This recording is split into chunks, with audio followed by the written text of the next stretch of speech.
G'day folks, Jason from the Udderfarm here. Today I'm going to be covering commonly asked questions I get in my email account in regards to the timeless fence product.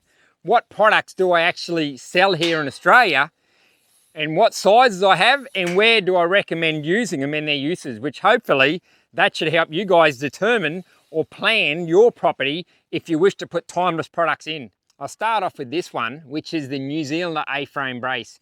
Everything you need is all shrunk racked together. It's got your two supporting H posts, it's got your braces, it's got the bolts, and it's got the instructions. And even on the bottom of every post, a commonly asked question is, how deep do I need to put them? All the stickers are labelled and marked on the post. And when you read the instructions and put them to the stickers, it'll all make sense. We'll go around now and I'll show you where I've used these braces, or this New Zealand A-frame brace, on my property. The New Zealand A-frame brace here on our property we've used in 3 different situations. This one obviously is in a spring gate setup. I don't want to undo all 3 of them because the herd are just up there and I've got them cell grazing in the creek. But you just undo the spring. I can quite adequately hold them in my hand while the power is on and hook them at the other end and let the herd through and cell graze in the paddock.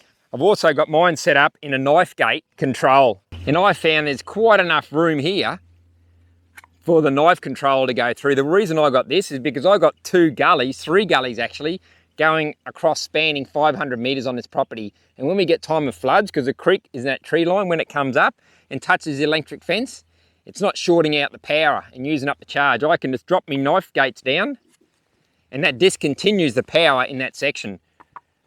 So the New Zealand A-frame braces, because they're so wide, are very beneficial if you've got any need to put any flood controllers in.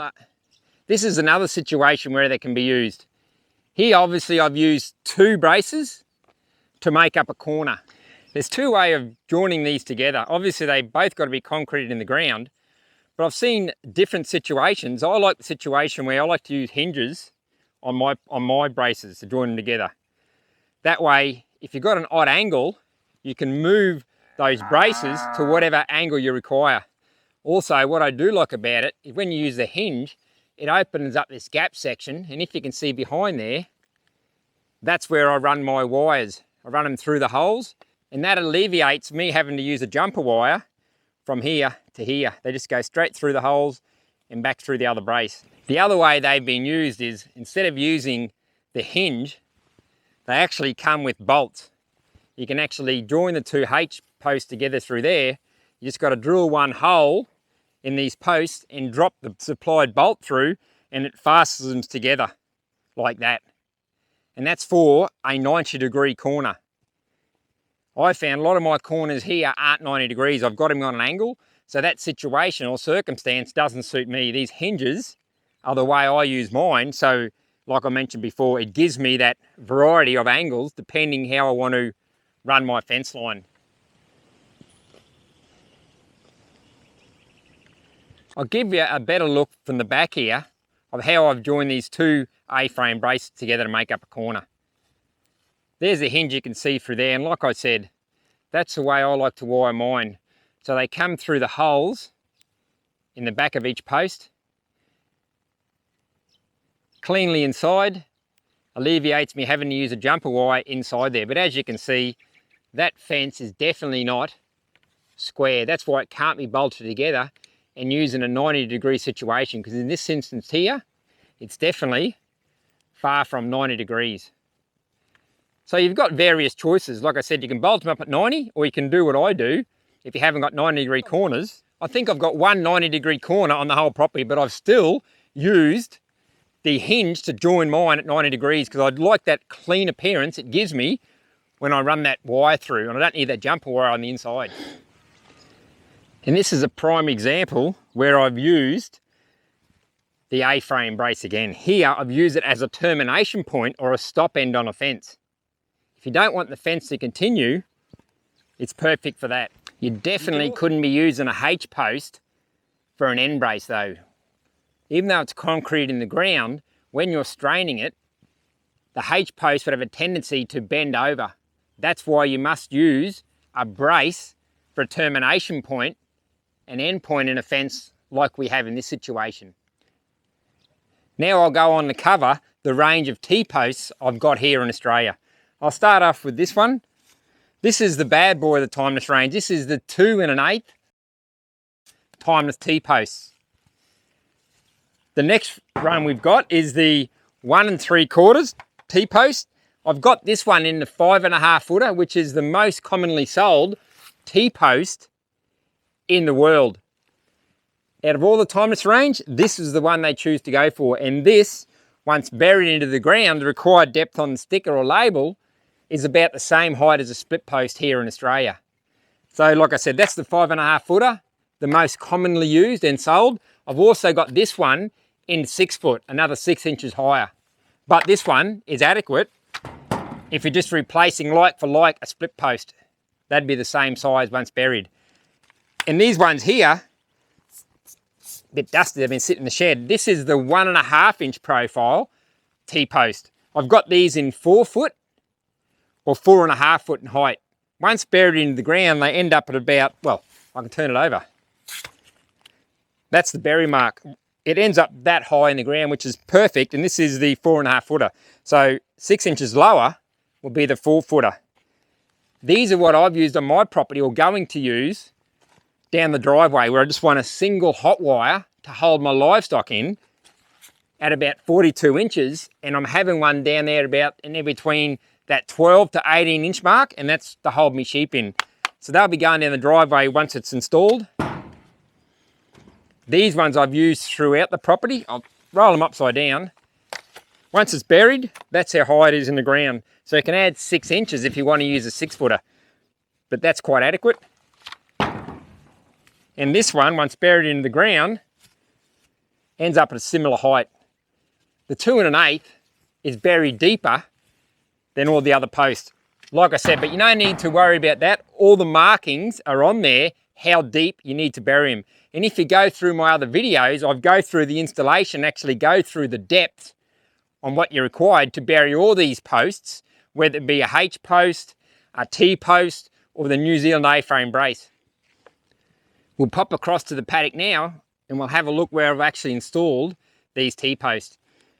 And if you're wondering where they get their name T-post, if you look on the ends of those, pretty self-explanatory. It's shaped exactly like a T, or exactly like a T, hence why the name T-post. This is the most popular timeless product they've got. This is the 1 3/4, 5 1/2 foot T-post. But I use the 5 1/2 footer on this property. And as you can see, it makes a neat, tidy fence. And this is where I've used the bad boy of the timeless fence range. This is the 2 1/8 T-post. I've used it on the boundary fence. I could have used the 1 3/4 inch profile, but I like the heavy look that this post gives me on a main fence, or should I say a main road.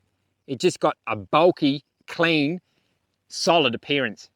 But the 5 1/2 footer, 1 3/4 would do the same job. And this is another instance where you can use those shorter T-posts. As you can see, I've got my fence line going straight across this washout here, or gully.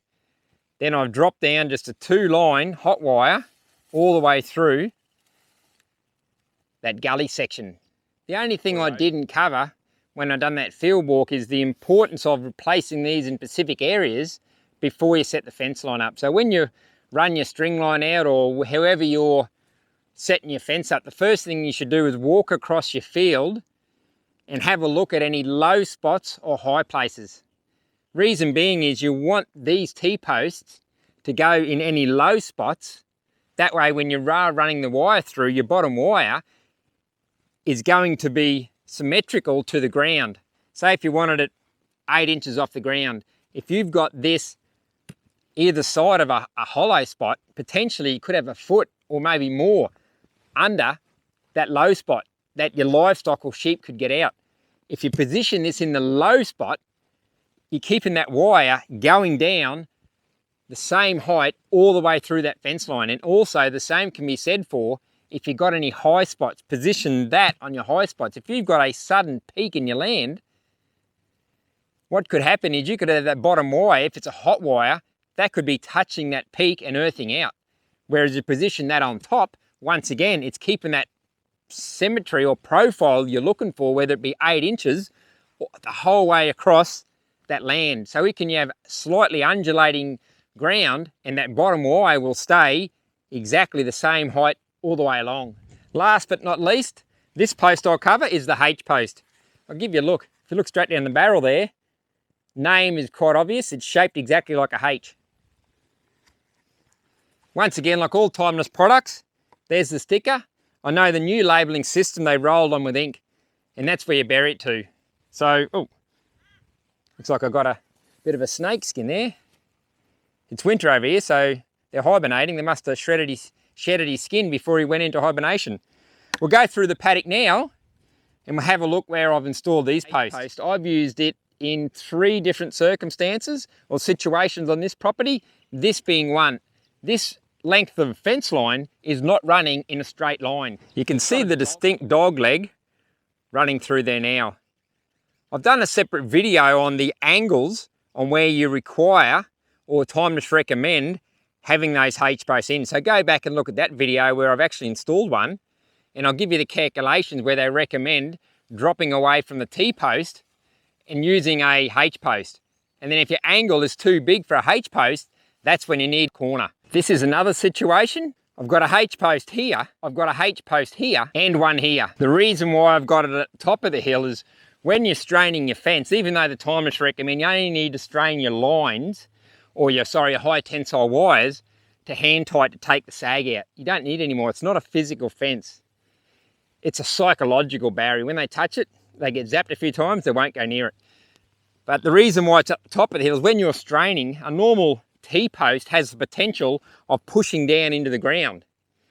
The more you strain, the more that post goes in the ground. The H post, because it's concreted in, can sit in place, and it won't, and it'll take the strain of that wire going through it, and it hasn't got the tendency, because it's got a bigger concrete, it's got a concrete foot in it, so the foot in here, compared to the bottom of a T-post, is only small. The footprint on this is big, so it can't physically push into the ground when you're tensioning that wire. In this situation, it's in the bottom of the gully. Opposite problem here. When you're tensioning the fence, this one, if it was a normal T-post, would have the tendency to pull out as you're straining rather than pushing down like on the top of the crest.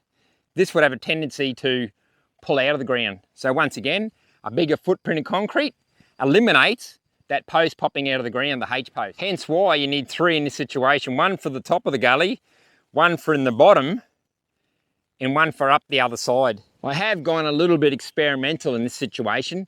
Instead of having the H post here and there, and just a normal T-post in the middle, I've opted to put the H post in the middle here and put 2 of the big bad boys, the timeless range T-posts, on either side, because this gradually comes down and gradually goes up. And I haven't had any issues with these lifting, but I can guarantee if I didn't have that H post in the middle as a support or a base, grounded, this definitely would have been lifted.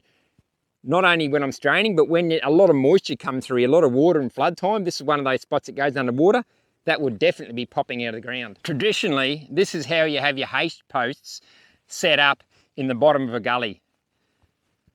I've got one on the bottom there in the corner, because this is rather steep going up, and one on this side, because this is a steeper gully than the other one. This is how traditionally the H posts are set in the low point of a gully. And this gets a lot of flood water through here. This is one of those areas, like back there. This would easily be up to there in flood time. And I've had 3 floods through here now, and these posts have not moved. So they're definitely well grounded. And this is the other instance where I've used the H post. As you can see, as gradual as this hill may seem, this is still the low point. And up the top there, I've got another one at the high point. Does the exact same job as I just explained in the gully. This stops pulling out of the ground at this low point, and at the high point, it stops pushing it into the ground. The only scenario I haven't used this H post yet on my property is this, say you've got a long fence run, whether it be 1 kilometre or longer, this can be used as a strainer post, whether you want it at 300, 400 metre mark, where you generally would have used either a metal or timber strainer. This is a scenario for that. In a straight line and you're not comfortable going the full length, you can use this as a strainer post. I haven't needed to in this property because I've either got a hollow or a dip where I've either got a brace or a H post put in anyway, or I've got a gateway. So I'm using my New Zealand A-frame braces as a termination point, and it's not one continual section of fence. If you have any further questions in regards to the product I sell in Australia, just jump onto my Facebook page and you get my email address, or my YouTube channel. They should be both there, the email addresses, or if not, just send me a message either on Facebook or YouTube and I'll send you the email address and I'll answer any inquiries from there. I can also, if you're keen in purchasing some, I can forward you the price list of the products here. It's got the full range of products I sell and also the prices of each product. And if you've got any curly questions I can't answer, I can always send them over to the Timeless team, to Russ and the boys over there in Tennessee, Greenville, and Mike the guru. He knows everything about Timeless. I'm sure if I can't answer it, Mike will help me out. So on that note, I wish you guys have a great morning, a terrific afternoon, and an awesome evening, wherever you're watching this from, and we'll catch you later. Righto. I'll stack these back in the shed. I've got cattle to move. Yep. Didn't work out too well, did it? Should have used the ute.